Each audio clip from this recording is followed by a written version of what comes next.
Well, 2 years later, and COVID-19 is still very much a part of our lives. It's affecting everyone in some way. But the staff shortages and staff illnesses are causing some vital services to make changes.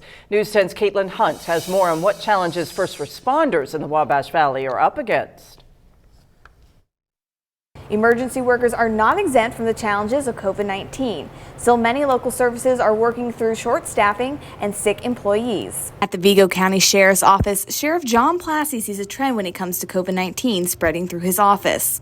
I think we're kind of affected like the community is. When there's spikes in COVID numbers in the community, we see that here as well. With COVID-19 numbers still high, the office has had to work through employee absences because of the virus. But parts of Plassey's office are understaffed. He says this is the case for the Vigo County Jail's correctional staff. While the sheriff's office has worked hard to fill those positions, COVID has also affected the hiring process. The sheriff says some applicants have tested positive for COVID-19 or had to quarantine. We need to do our part to minimize the spread of it. But it does impact, hiring, and that person may not be able to come until a week or 2 weeks later.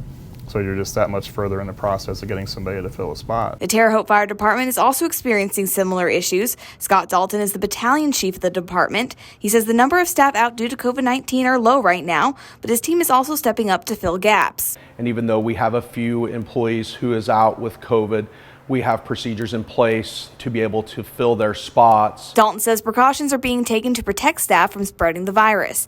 He says they are asking for employees to get vaccinated, boosted, wear masks, and wear proper PPE equipment when working with patients.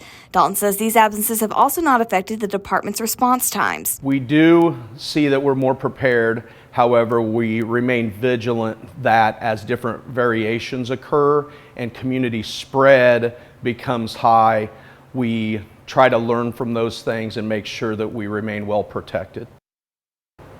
And this problem is not limited to Vigo County. I reached out to several other emergency services in the Wabash Valley, including Sullivan County.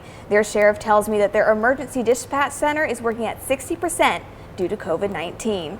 Reporting in Terre Haute, Caitlin Hunt, News 10.